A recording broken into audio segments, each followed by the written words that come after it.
Here we go. Money talk. Here comes the money. Money, money, money. Dollar, dollar.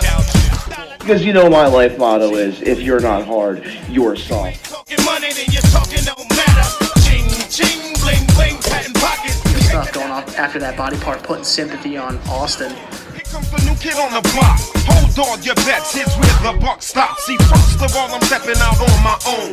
Going after the knee here, just setting up the sharpshooter for later on in the match. Pores reeked in testosterone. Power and money got me crazy cocky. No longer need you, Poppy. So why do I gotta be soft? Stop me. And if you wonder how this player done scooped your honey. With the help of a China nut shot. Nice. Would you take a nut shot from China? Been hood rats to Playboy bunnies. They see the.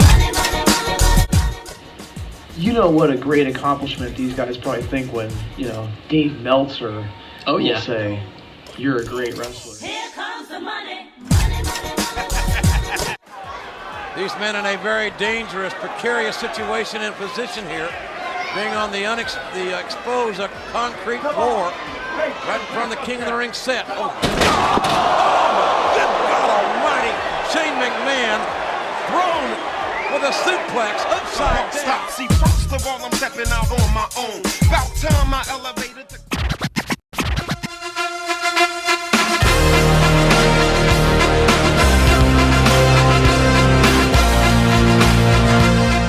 Hard and soft.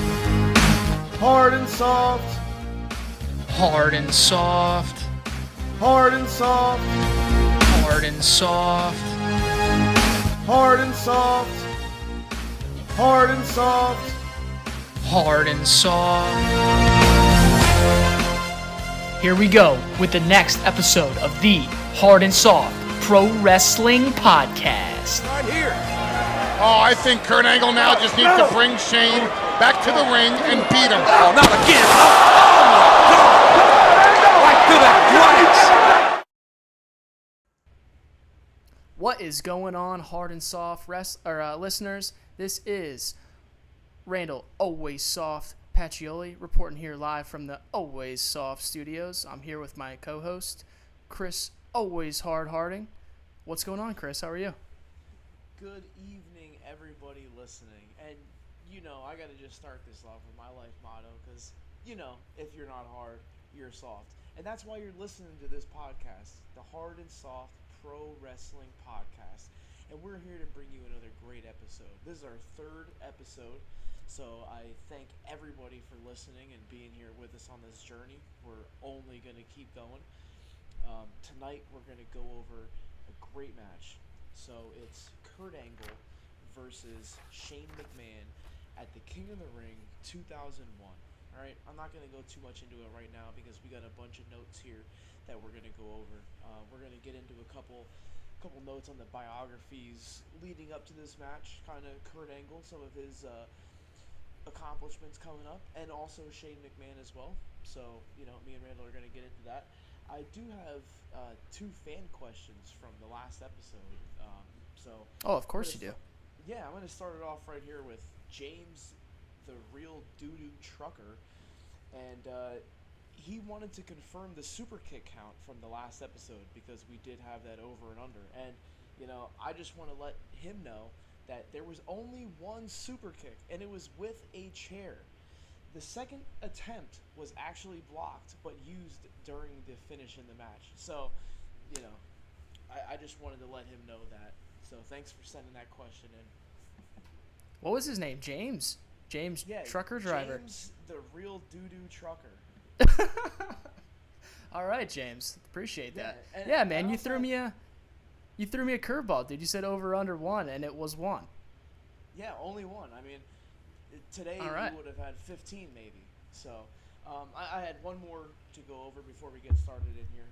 This was from the Real 420 Hats Ripper, and he wanted to know if there were any jobs nowadays that you could get half your check in cash and half your check in blow like Shawn Michaels did back in the 80s.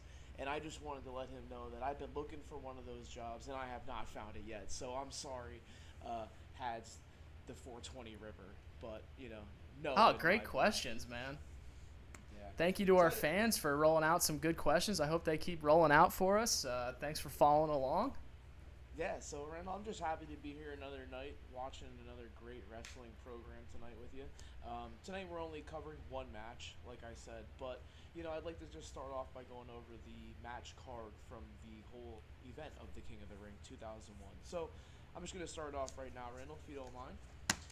I got a date. We got June 24th, 2001. We were at the Continental Airlines Arena in East Rutherford, New Jersey. We have an attendance of 17,777 fans and a pay-per-view buy rate of $445,000. Or 445,000 buys. Sorry about that. So we start the event off. We got Matt Hardy defeating Just Incredible in a match for the European Championship. We have Kurt Angle defeating Christian in the first round of the King of the Ring tournament. Then we have Edge defeating Rhino in the first round.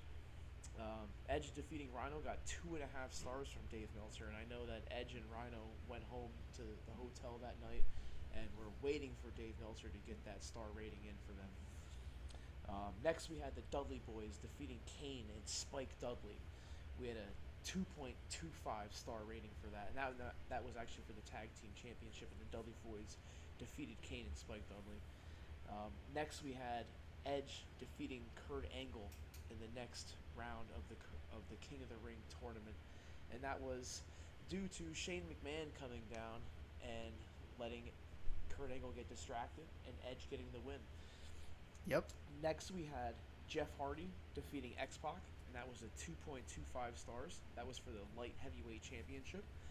Then we had the match that we're going to go over tonight, so I won't talk too much about this right now, but it was Kurt Angle defeating Shane McMahon. It got a 4-star rating from Dave Meltzer. This was a street fight. The run time of this match was 26 minutes, and this is the match we're going to be watching tonight. We then had, for the main event, Stone Cold Steve Austin, the champion, defeating Chris Benoit and Chris Jericho in a triple threat match for the WWF Championship.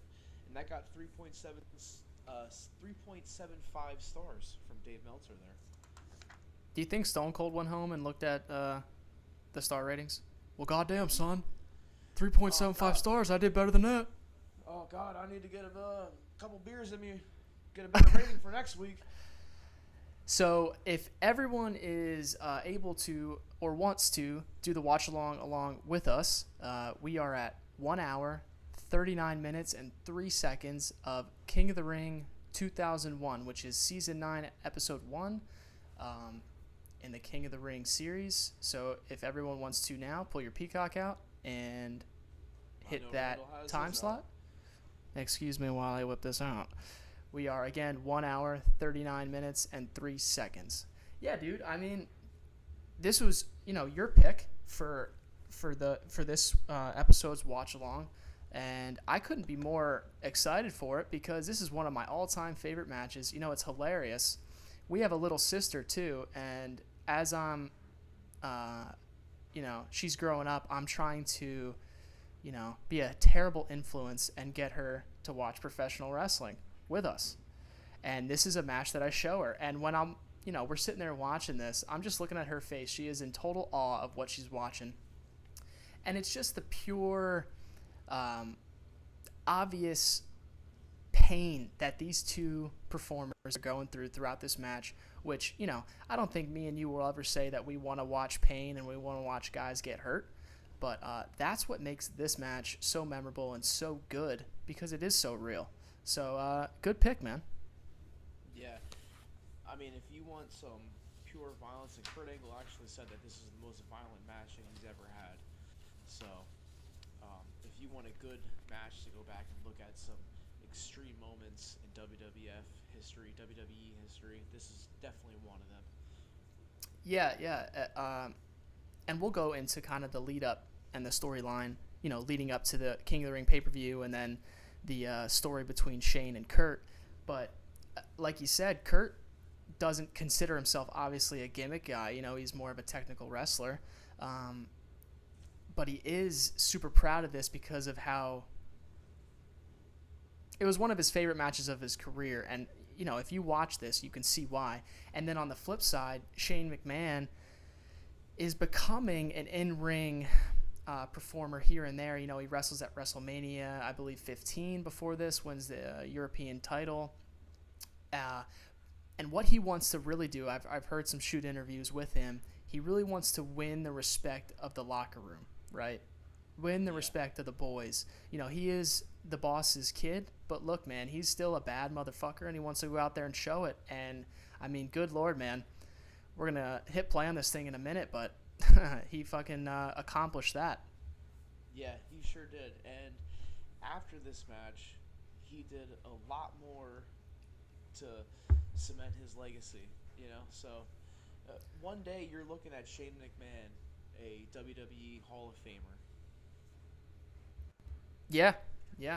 All right, man, so I'm going to lead off and get into some Kurt Angle bio here. And then I'll give you the hot tag when I feel like tagging you in, if that's cool with you. Hey, thanks, Randall. Whenever you're ready to give me that hot tag, I am right here in the corner.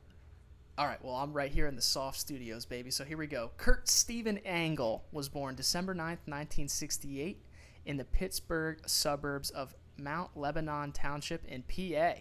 All right. Angle is an Olympic gold medalist, professional wrestler, and an actor from the U.S. He is renowned for making the most successful transition from amateur to professional wrestling. Beginning his training at the age of 7, he went on to win 2 NCAA Division I Heavyweight World Championships at Clarion University of Pennsylvania, a gold medal in freestyle wrestling at the 1995 World Wrestling Championships, and another gold medal at the 1996 Summer Olympics with a broken freaking neck. You're damn right. Later in 1996, Kurt Angle met World Wrestling Federation Chairman Vince McMahon, who offered him a 10-year contract right there on the spot. Angle agreed to sign the contract under one condition, and that one condition was that he would never lose. So, okay, kind of shows the that Kurt kind of doesn't know what professional wrestling is at this time, right? Yeah, he's he's naive to the business. Right. So you could tell right from there he's not a fan. You know, he thinks, well, he doesn't think. He is a badass. So he doesn't want to lose. You know, he thinks it's something different. After that, McMahon did not call him back after hearing that condition. He was then invited to an Extreme Championship Wrestling, or ECW, event in October 1996. At the event, he was horrified after seeing a professional wrestler, the Sandman, being crucified by his fellow wrestler with barbed wire. I believe it was Raven. Yeah, that makes sense.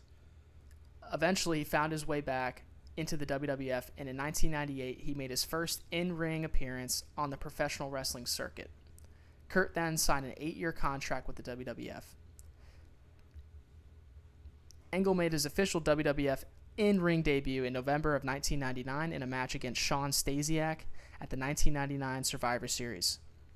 Throughout his first tenure with the WWF, Angle received a major push, virtually winning every championship there was. He had memorable matches against Triple H, The Undertaker, Shawn Michaels, Brock Lesnar, and others. His mic skills were among the best at that time as well. He was equally good at being a heel and a face. Over the course of his first stint with the promotion, he became one of their most decorated talents. Despite allegations from multiple third parties, especially news outlets such as Sports Illustrated, Angle never failed a drug test for painkillers. But by 2006, he had become increasingly angry and dealing with a lot of different injuries. His relationship with Vince McMahon was gradually deteriorating, and he was in severe pain. And he desperately needed a break. One day on TV, Angle walks into a production meeting that had Vince and other high-ranking WWE producers inside, and he pulls his pants down to his knees, revealing that his legs, groin, and abdominal muscles were completely black and blue. Vince said, well, I guess you're not wrestling tonight in the triple threat ladder match. God damn it! Kurt, let's go talk upstairs. Pronouns, pal. Kurt said, no, Vince. We need to go up at headquarters. As Kurt walks into Vince's headquarter office in Connecticut, Kurt sees 75 pages that Kurt had left Vince in which Kurt had no recollection of sending because of his severe drug use. Kurt was constantly threatening to kick Vince's ass. Kurt said that at his worst, he would throw down 25 pills at a time and just black out. As Kurt is reading the text, Vince stands up, takes his jacket off, and says, "You want to beat my ass? Let's fight right now." As Kurt looks around WrestleMania! He sees Shane perched up in the chair, ready to intervene. Kurt leaves the room and breaks down. Kurt comes back into the room and tells Vince, "Please release me. If I keep going like this, I think I'm going to kill myself by overdosing on my painkillers and or wrestling myself to death." Vince looked at Kurt and said, "You're released." He had his last match against Sabu on August 8th. Angle had since stated that he has come to regret that decision. Yeah, so I mean, he was kind of done at that point. He just needed to get out. He was scared that he was going to keep taking his pills and he was going to overdose and or just kill himself. Angle left WWE in 2006, did not go to rehab, and joined their biggest competitor at the time, Total Nonstop Action Wrestling, which was TNA, where he spent most of his career. Yeah, it's funny that he spent more time at TNA than he did at WWE. That is pretty crazy to think about. He was their biggest star and the most hardworking performer. Angle had a few run-ins with the law over the years, mostly because of driving under the influence of alcohol. He was first charged in 2008, then twice in 2011, and then once more in 2013. He has paid fines for his offense and even served a 10-day suspended license sentence. After the 2013 incident, he checked into a rehab center. He left TNA in 2016 after being defeated by Bobby Lashley in his last match. After 11 years, he returned to WWE in 2017. On March 31st, 2017, he was inducted into the WWE Hall of Fame by John Cena. And he was actually John Cena's first opponent when John Cena broke in and came down to SmackDown. On April 3rd, on an episode of Raw, Angle became the new general manager of the brand. For the first time in 11 years, he wrestled inside a WWE ring in a 5-on-3 handicap tables, ladders, and chairs match at the TLC pay-per-view event. He also led Team Raw at the 2017 Survivor Series. Besides the two major American promotions, he has also wrestled for New Japan Wrestling and Lucha Libre AAA Worldwide, and various other promotions in the independent circuit. He is known for his resilience, charm, and technique, and considered one of the all-time greats. He has broken his neck on 5 different occasions in the wrestling career. He is known for his resilience, charm, and technique, and considered one of the greatest of all time. And one of those broken necks was during the 1996 Olympics, where he won. Oh, it's true. It's damn true. It's damn true. All right, man. So let's get into Shane O'Mac. Shane McMahon was born January 15th, 1970, in Maryland, to WWE majority owner and chairman Vince McMahon and his wife Linda McMahon. Shane attempted Roger Williams University in the early 90s, where he studied media and marketing. He also attended Boston U, and he graduated in 1993 from college. McMahon started working in WWE when he was 15 years old, and he initially worked in the warehouse. And this is Shane McMahon, by the way. Pronouns, pal. God damn it. He's gonna puke. He's gonna. Filing merchandise orders, mailing merchandise, and after his father refused to give him a raise, he actually left the WWE and started looking out for another job. He eventually landed a construction job at $400 a week, which was triple what he made in the WWE warehouse, which is hilarious. After he then returned to the WWE a few years later, he became serious about the family business, and he accompanied his father to meetings, sat in production meetings, took notes, and even asked questions afterwards. He learned the little details of the business from his father's top lieutenant, former wrestler Pat Patterson. So he learned, all the psychology, why, when, and where you do things, and everything that goes into a wrestling match and the business. However, he also considered other career paths like architecture, investment banking, pornography, and even pro football. Whoa, pornography. I'm sorry. Oh, did I just add that? Oh, that's my dream. I'm sorry. All right. Goddamn. In WWE, he worked in a number of divisions like television production, sales, marketing, and international business development. In 1989, he became a WWF referee at the Survivor Series. He also refereed during the 1991 Royal Rumble match. In August of 1998, he became the inaugural color commentator for Sunday Night Heat, announcing alongside with Jerry the King Lawler, Jim Cornette, and Kevin Kelly. He even got to step up and announce on an episode of Monday Night Raw. In 98, Shane McMahon helped in developing the company's digital media department and developed and created the WWF.com, which would be a major business platform for the company. In 99, he became a key component in the corporation, winning the European Championship from X-Pac. In that same year, he fought with his father and the new faction called the Union. On one pilot for SmackDown, he joined The Undertaker and the Ministry of Darkness to form the Corporate Ministry. Throughout the 80s and 90s, he dabbled with various roles with the hope that he would one day take over the business from his father, like his father did from his grandfather. Unfortunately, it became pretty apparent that his sister Stephanie and husband Triple H, I am the game, Triple H, were becoming more powerful, and he realized that possibly one of them was going to be the apparent heir. So seeing himself out of the competition for the leadership position, he started looking for outside opportunities and also thought of forming his own independent wrestling organization. Yeah, so before I get into the next part of this, I was just going to say on that, with Triple H becoming more powerful, well, how about in recent days, Triple H is becoming more powerful in the WWE since Vince McMahon has stepped down as CEO. After that goddamn Wall Street, goddamn it! So he wanted to buy the slowly dying ECW brand and run it as a separate entity. Instead, his father bought ECW and let the promotion close down completely before reviving it under the banner of WWE.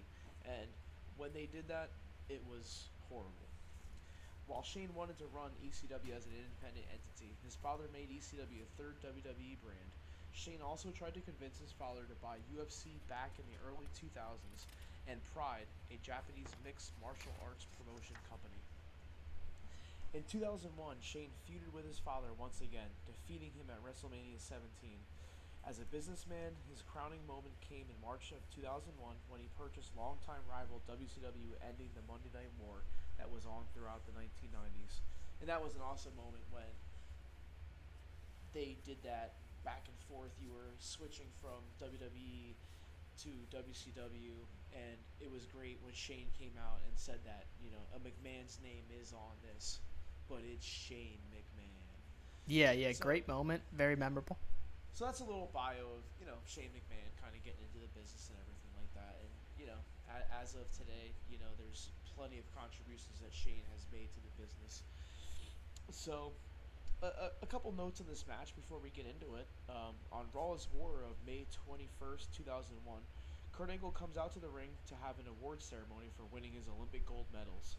Out comes Shane McMahon to interrupt and disrespect Kurt in front of the crowd. Shane says, Kurt, I know you have the 3 I's, but I have the 3 letters of my own. WCW. Shane calls Kurt a wussy and gets Olympic slammed off the Olympic podium, followed by the ankle lock on the owner of WCW. That was great. Shane McMahon standing on top of the podium, and Kurt just comes up and just Olympic slams him right off of that and throws him right into the ankle lock. Yeah, I mean, Shane is early on in his performing career, and his promo, you can tell, is, I don't want to say it wasn't good. I mean, it was just kind of, what do they say, green. But when one of the, you know, coolest visuals that I've seen actually is when, you know, Kurt hops up there on that third podium and Olympic slams him into all the confetti on the ring. I mean, a great visual, and it kind of kicked off this little feud that they got going. Yeah, that was definitely an awesome moment. And at this time, Kurt Angle was really putting on a great performance after a great performance, and Shane wanted to be able to keep up and put on a good match with Kurt. I mean, you know, Kurt's putting on all these good matches, and Shane's gonna wrestle him. He doesn't want to just put on a stinker, you know, and have everybody just look at him like Shane McMahon. You know, I don't want to be in the ring with him. So So Yeah, Shane. Sorry to cut you off, Chris. Shane. that's okay. I mean, it takes major nuts for Shane to come after. Not only get in the ring, but to go after Kurt, right? The wrestling machine, especially at this time. Yeah, he's not just a good pro wrestler. He's an actual Olympic wrestler. So, Shane doesn't want to go in there and just put on a stinker, like we said. So on an episode of SmackDown, Kurt Angle challenges Shane to a street fight at King of the Ring. So Al Snow was very instrumental in coming up with a lot of this match and helping train Shane to get ready for the ring. Shane would help Angle beat Christian, who was on his first opponent for the night, by breaking up the pin attempt. So Shane wanted Kurt to advance in that tournament till the next match. But at the next match, he came down and helped Edge win. So he kind of helped him win, get one step ahead, and then, nope, I'm going to help you lose on the next one. So when you come to me, you've already went through 2 matches tonight, and now you got to put me in a street fight. So Kurt Angle actually says this is one of his most brutal match. And Shane and Kurt got together and trained in Connecticut together 3 times a week for 3 weeks to put this match together. Yeah, man. Couple things. One, I think it's cool that Al Snow, and they're very complimentary to him for putting this match together. I think it shows his great mind, because as we watch along, you'll see the spots build. And even though it's kind of that deathmatch style, and it has a lot of the hardcore elements in it, everything they do builds and builds and builds to a crescendo, right? Which shows that Al Snow knows what he's doing, and does a great job training Shane. I mean, if anybody's watched the old ECW TV, they will know that Al Snow in ECW was the man. WWE just used him kind of behind the scenes more than on the screen. And yeah, they say one of the great teachers. Yeah, exactly. And he's still and then to this day. Yeah. And then another thing is that Kurt has already wrestled 2 matches. He's already combined almost 20 minutes in the ring before the bell rings on the street fight. So that's pretty something to note, too. Shows why he is the wrestling machine. He's already gassed out a little bit, and now he's got to come and put everything he's got into a street fight with Shane McMahon. And another thing is he knows what is about to happen, which is, that's also in his mind. It's like, I just went 20 minutes. I just had 2 pretty good matches. Now here's my 3rd match of the night, and I know what we're doing. It's no easy task. No, not at all. And especially Shane is even looking at it like, oh man, he's wrestled 2 matches tonight, and I haven't. So I really need to go out there and put on a good performance. Yeah, man. So we are at 1 hour, 39 minutes, and 3 seconds. Chris, if you want to hit play on this thing, we'll go ahead and watch along. Yeah, so everybody, make sure you have your Peacock out. I'm on video with Randall right now, and I'm getting kind of sick of seeing his damn Peacock. Put that little thing away. I have 1 hour, 39 minutes, and 3 seconds, and I'm going to go ahead and say 3, 2, 1, play. All right, we're off, man. I'm excited about this. This is one of my all-time favorite matches, man. It's a great match. We got Shane McMahon coming out first. Here comes the money. Look at him doing his little money dance, running back and forth in the Titantron up there. Looks good. Well, if you he's got his baseball jersey on. Yeah, man. If you listen to our intro while I was making it, this is what I looked like in my living room. As I'm like, yeah, this sounds pretty good. Dancing around. Kate's like, what are you doing? I pictured. I'm like, don't worry about it. I pictured you in that exact situation. Well, I hate to say that it is that situation, and it was. Yeah, but this is I don't hate it. This is Shane's first real. I know it's not the main event, but it is like the main event. This is his first time pretty much main eventing a pay-per-view, which is a big deal. It kind of is the main event. I think after this was the main event. So, I mean, this is like co-main event, And, yeah. When you're in there and here with we go. Angle, you're going to get a good match. Here he comes, Kurt Angle, Olympic gold medal.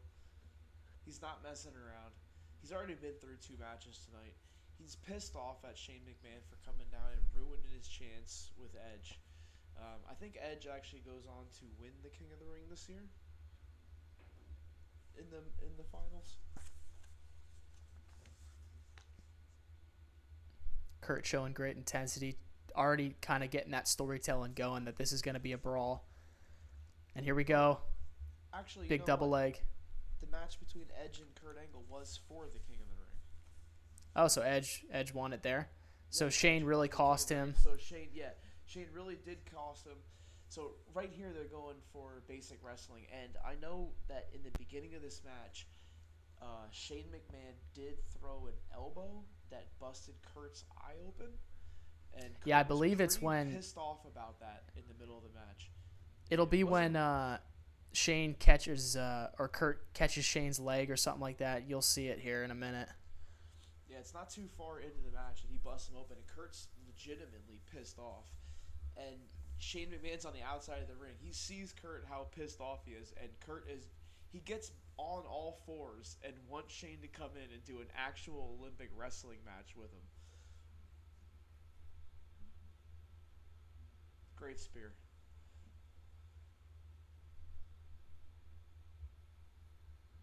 Throwing some knees right there. You can see Shane hanging in there, think- man. Here it is, I right think here. It's coming up right here. Yeah, I think he's bleeding already. Yeah, it was right there in the Fist of Fury that he actually cut him open, and Shane's going to the outside.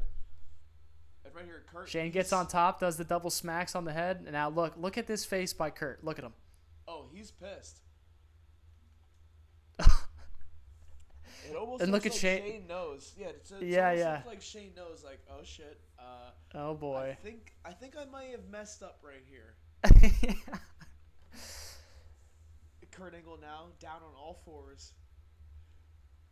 Spit coming out of his mouth. I mean, he's just a mess right now. Just calling him in. He's just like.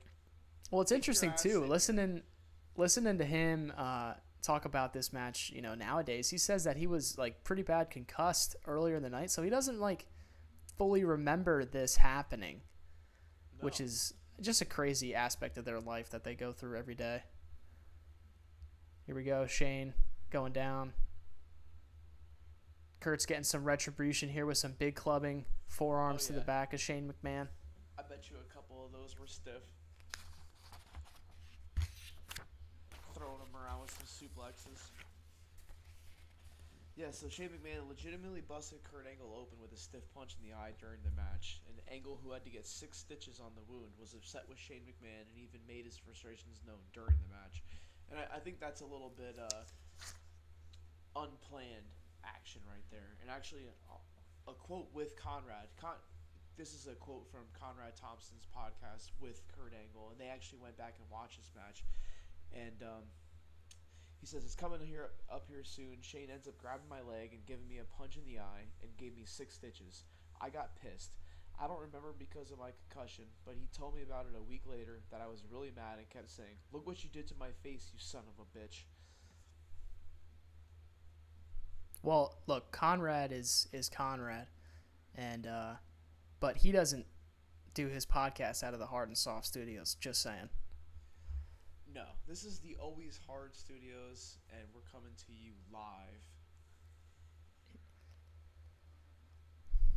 So Angle actually did get some retribution by responding with a few heavy-handed strikes along with some unpleasant verbal abuse. And the former WWE champion sadly had no recollection of the incident as he suffered a concussion that night. So Kurt Angle was a true Iron Man at the pay-per-view as he wrestled 3 matches despite suffering a head injury. And nowadays, if somebody had a concussion in the first match of the King of the Ring tournament, they would take them out of the tournament for the night. But back then, Kurt was like, hey, I think I can do it. So it was basically, all right, go back out there. Look at Kurt and I think down there again looking for a wrestling match.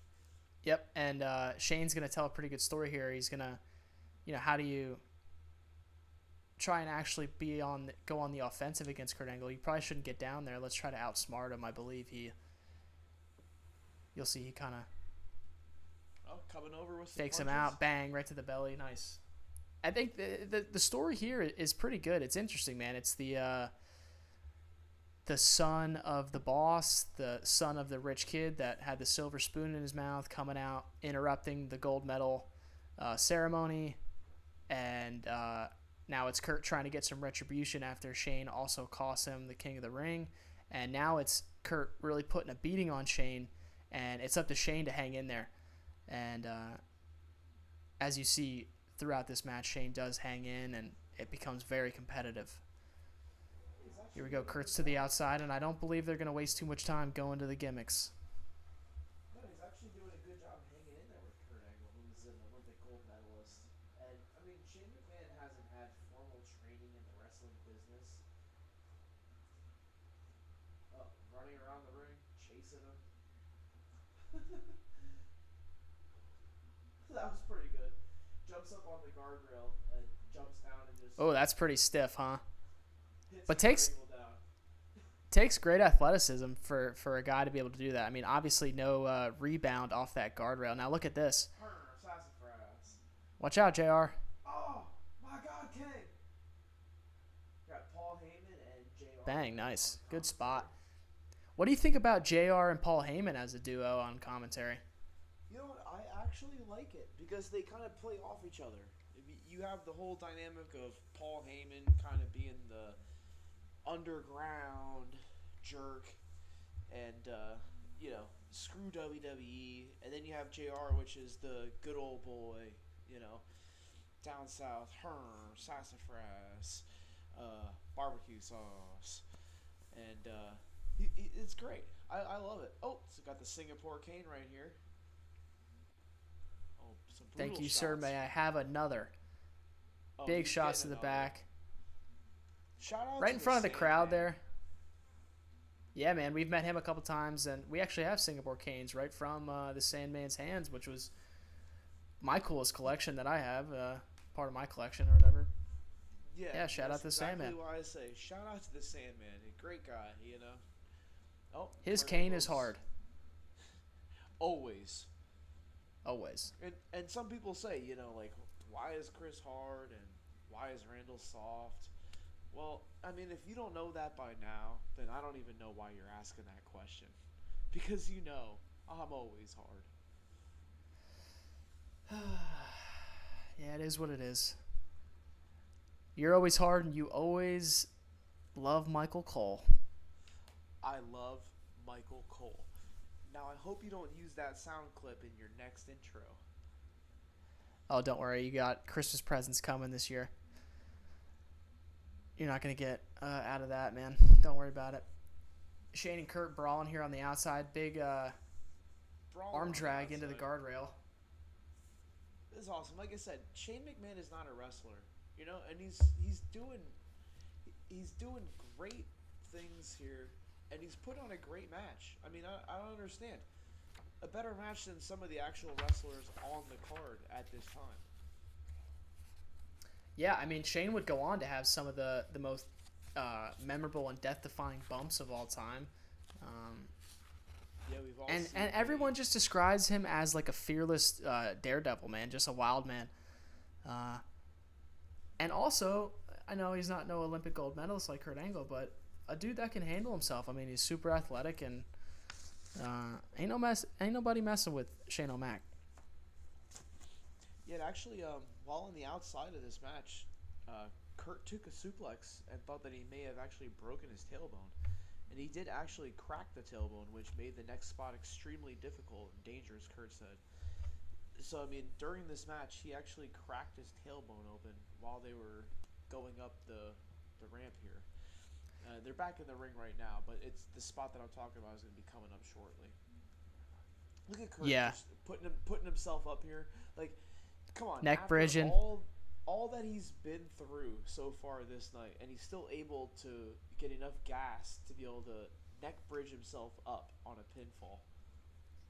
I love how they picked the street fight for this because, Kurt is showing that he is the better technical wrestler. That's kind of how they led off this match. They got things started that way. In the ring, technical, and Kurt, neck bridging his way out of a pinfall attempt by Shane. The only thing Shane can really do is pull some gimmicks out and really just fight Kurt, which is what this match is going to lead into. It's just a brawl and a fight, which is cool, man. I like the story. It's simple, it's easy, and it's cool to. You know what? Another thing I miss, the cameraman on the outside of the ring. Wasn't that cool? Yeah, you don't see that anymore at all, actually. But back in this day, they had all these cameramen. And big shot, nice bump by Kurt. Oh yeah, I'm not even sure what all the cameramen were there for. I guess it was for maybe the wrestling magazines that were out back in the day. God damn it! Take a picture of my son out there. Because in this time, I mean, it was still in the beginning of the internet and everything like that. So I mean, a lot of the wrestling fans were able to find out information with the magazines and stuff like that. I know that when I was a kid during, a little bit before this era, I didn't know what was going on with, New Japan Wrestling or King of the Deathmatch type stuff like that. But when you went to the store and you bought like a Pro Wrestling Illustrated magazine, you kind of found out about everything.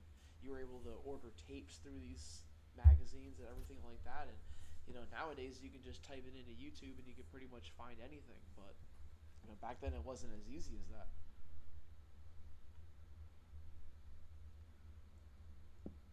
We got the garbage can in here. Yeah, the match is really starting to get going. That piece of wood that's in there, that little piece of plywood, is going to come into effect later on in the match, in the finish, actually. Yep. A great visual at the end. What, we got a sharpshooter going on? I hope McMahon doesn't come down and call this like the Montreal screw job. Ring the bell! God damn it! You know what's funny? The year after the Montreal screw job, Survivor Series 98, they do the same thing with The Rock. Dude, I know Bret Hart's your favorite of all time. Do you have something you have to get off your chest here? I mean, Vince is gone. I think so, man. I mean, I just can't take it anymore. I need Bret Hart to come back and wrestle one final match. But not against Goldberg. Please no. Yeah, please no. I think I'd rather see Orange Cassidy. I don't know. Yeah, maybe not. So, Shane, throughout his career, he won the SmackDown Tag Team Championship one time with Christopher's favorite wrestler, The Miz. The European Championship one time. And the Hardcore Championship one time. He was also Pro Wrestling Illustrated Rookie of the Year in 1999. And then PWI Feud of the Year in 2001 against his dad, Vince. So, I mean, hey, man, Shane's left his mark, not only behind the scenes, but in that damn ring. Yeah, all those accomplishments there, it's not bad for just being the boss's son. He's had the SmackDown Tag Team titles, European Championship, Hardcore Championship. Yeah, that's a great career to have. You can't really go back on much of that. I mean, Shane's hanging in there, man. I mean, you can see some of these spots. I mean, he's got great timing in there. I mean, you got to have the fundamentals down if you're going up there against Kurt. And he really does. I mean, and Kurt Angle has so many accomplishments. Just with the WWF, WWE. So he's been the WWF, WWE champion 4 times. He's been the World Heavyweight Champion 1 time. The Intercontinental Champion 1 time. The WCW Champion 1 time. He was King of the Ring in 2000. So the year before this, he actually did win the King of the Ring tournament. He was WWE Tag Team Champions with Chris Benoit in the 2002 tournament. He is a Hall of Famer of the class of 2017. He's a 10th Triple Crown champion and a 5th Grand Slam champion. And that's just WWE alone. And he was with WWE for a very short time compared to his time in TNA, where he was actually the TNA World Heavyweight Champion 6 times. What do we got going on here? And this is a cool spot because as Shane is training with Al Snow, you'd think he'd be training the basics, but no, he's trying to get Al to teach him the 5-star frog splash, or not a frog splash. The shooting star. The shooting star press. So you think he would be learning some headlocks and some arm drags, but no, he wants to learn the shooting star press. That's what kind of daredevil Shane is. That was great. And he hit it great. I mean, he missed Yeah, it. pulls off a great But spot. he would have hit it great. That was a 5-star shooting star press from James Doo-Doo Driver, I'll tell you. That definitely was. Thanks, James. Does James Doo-Doo Driver subscribe to our YouTube channel? I think he does. Okay, And cool, I mean, cool. Thanks, if James. you Appreciate were- that. If you were a smart person, you would subscribe to our YouTube channel. You would go hit up Spotify. You would let us know in a 5-star review how great we're doing. And just so we're you here- know, you can be hard or you can be soft. It doesn't matter. We accept all. You can choose what you want to do, you know. And along with being the heavyweight champion at TNA 6 times, Kurt Angle was also the tag team champion 2 times. He was champions 1 with Sting and 1 with AJ Styles. He was the TNA X Division champion 1 time. He was King of the Mountain in 2007 and 2009. He's in the Impact Hall of Fame, class of 2013. And he has a 2nd TNA Triple Crown champion. So, I mean, he was a Triple Crown champion 10 times in WWE, and he's 3 times over here, or 2 times over here in TNA. I mean, Kurt Angle's just got the accolades just over and over. Oh, and here we go. We're going through the entranceway here, and this is where Kurt Angle actually cracks his tailbone on one of these suplexes. Yeah, it's interesting, too, because this wasn't planned. Kurt called this on the fly. He wanted Shane to take over. I think right there. And here we go. Right there is where he actually cracks it. And you can see the look on his face. He's not actually selling. He is in pain. Now, he would say he did crack the tailbone, which made the next spot that we're going to get into extremely difficult and dangerous. But Kurt said, "This is the worst pain I've ever felt in my life." That's coming from a guy that broke his neck multiple times. This pain ran down my legs, and I could barely even stand up. When I took the suplex, I hit the ground and couldn't even sell it. You could see it on my face. I couldn't do anything to relieve the pain.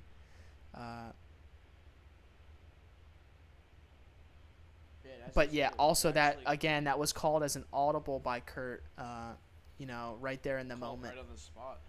I mean, but look at him. He's moving awesome, gingerly. Awesome spot, though. I mean, Kurt Angle is the man when you think about it, you know? Yeah, and Shane gets him up there, a nice pretty much snap-style suplex. And here we go. We're out by the entranceway, and they're setting up what they're going to attempt to do. Now, I think Kurt, in his mind, is having second thoughts on what he can do physically. Now, I just want to put a disclaimer out there for everybody watching at home with us. This is about to get pretty brutal.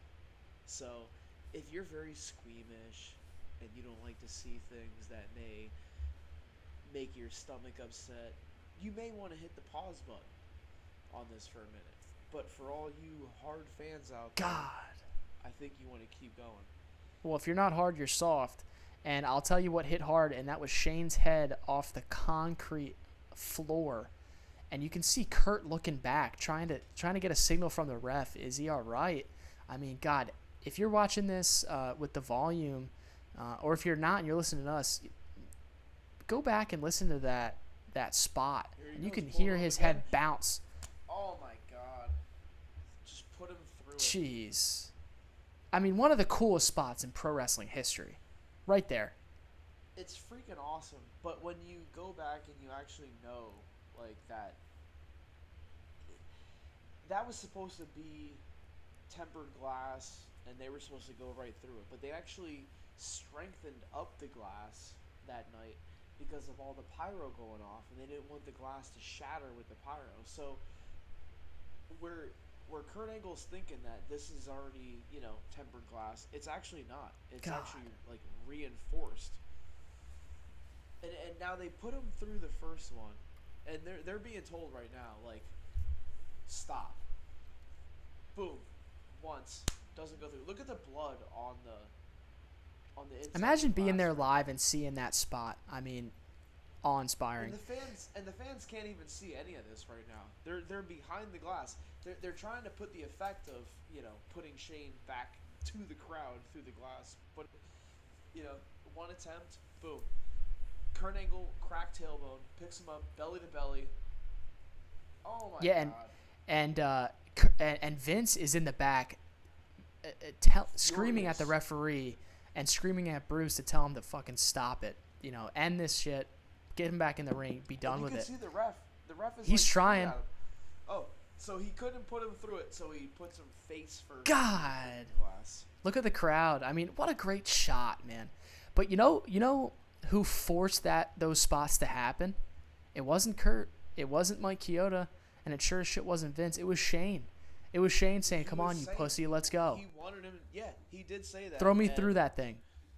I think that's kind of what gave Kurt Angle that last little oomph. Like, yeah, I'm gonna put him through it he was about to suplex Shane through the glass. Because of the cracked tailbone, Kurt didn't have the ability to actually pop his hips with the power he normally would.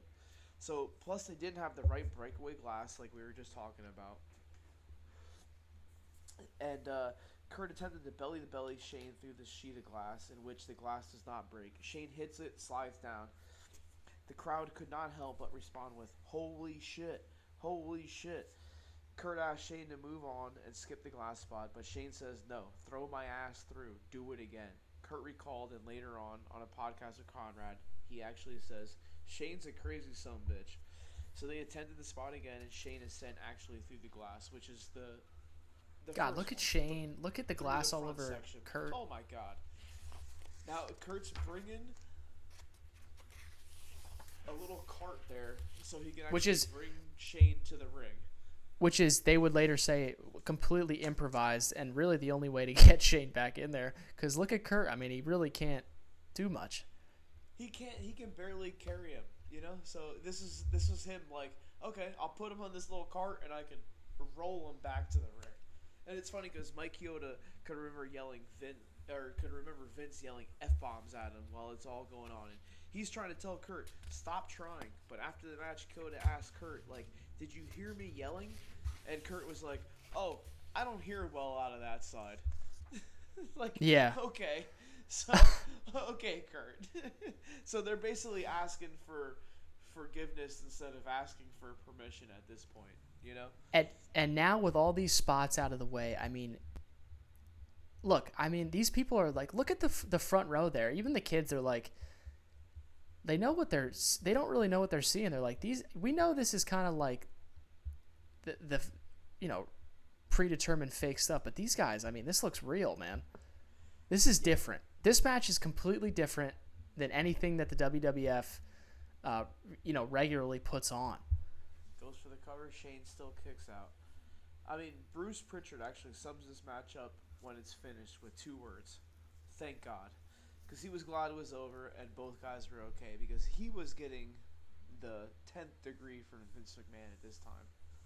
Yeah, and even when, we're going to see here in a few minutes, the 1, 2, 3's counted, Vince was so pissed backstage that he didn't even want to see Kurt or Shane after the match, and he needed to actually go cool off before talking to either of them because of the carnage and the violence that went on. And another thing is they just didn't listen to him, or Shane didn't listen to him. Here we go. Trash can lid. Oh, low blow from great spot. Shane. Right in the Olympic jewels. Boom. Another bang. Headshot. Shane has went through so much already tonight, but he's still coming. He won't die. He's hanging in there. He's trying for the Olympic. He hits him with the Olympic slam. Dude, great suplex. Olympic slam looked great. And look at the crowd. They're like, shit, cover him. He's taking too much time to cover him, though. And actually, after this protecting match, Kurt's finish. Shane had some Iron City Light beer on ice after the match, which is beer from Pittsburgh, PA, which is Kurt's hometown. And they're both back in the trainer's room after this match, and they're kind of like reminiscing on the match. They're laughing and just in awe of the great match they had just put on. Which is cool to think. These guys put on this great match, and then they go back and have a beer or two together, and everything's kind of like everything's good. Yeah, and at Shane would say at this time, like the whole, we see sometimes backstage the round of applause from all the boys. That was kind of not like a regular thing, especially back in the day. But these two guys got it after this match, and that was a big compliment to Shane because that's really what he wanted to do. Again, he wanted to gain the respect of the boys, and here we go. They're setting up the finish here on the top rope. Oh yeah, he's setting up that piece of plywood. Oh, hits him with it. Hits him with it again. I mean, this is a pretty cool moment right here. Yep. Shane would say it felt like he was up there forever. He felt like he never hit the ground. He's got that little piece of plywood. Look at Kurt. He's like kneeling on it, like like it's an actual piece of the ring or something like that.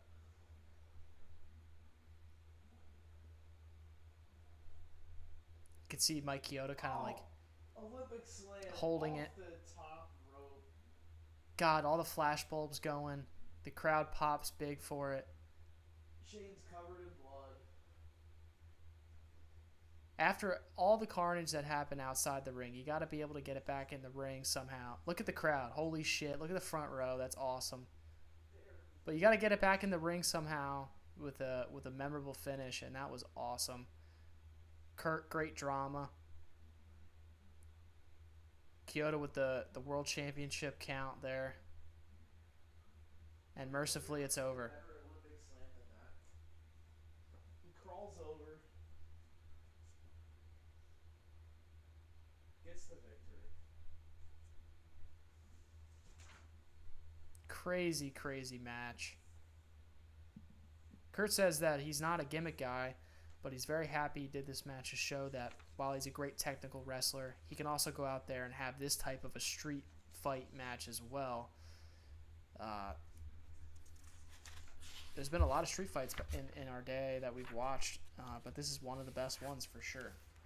Yeah, this was great, man. And I didn't get to go over all of his accomplishments, but Kurt Angle actually also from the Wrestling Observer won Best Gimmick in 2000.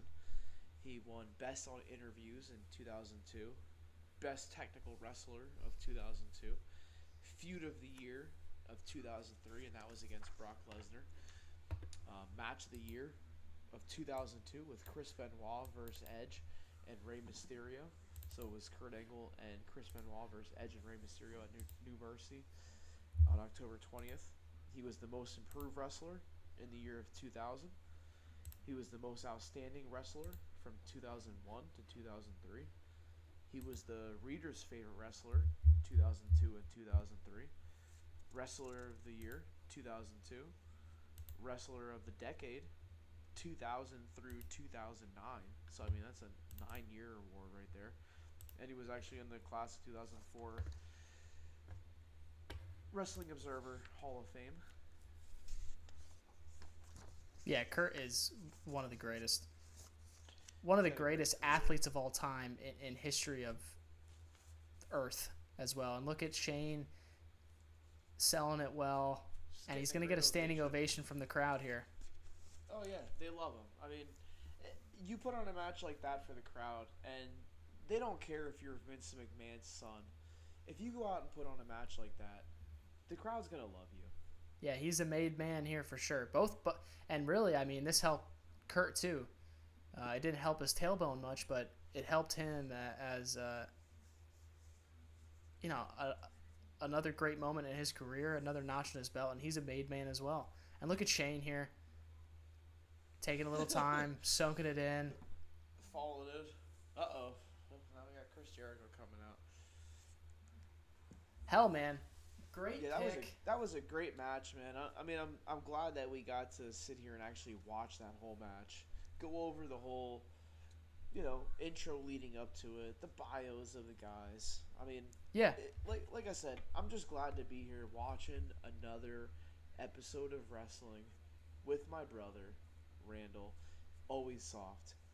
There's nothing I like better than being here in the Always Hard studio, watching some wrestling with my favorite guy, the Always Soft Randall. Hell yeah, man. And that was one of my favorite.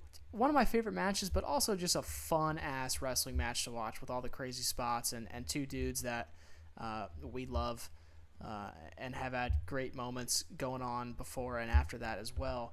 Our next podcast coming to you live. I hope you like this one, and I hope you like our next podcast. It's going to go Clash of Champions from the New York Knockout, and it's November 15th of 1989.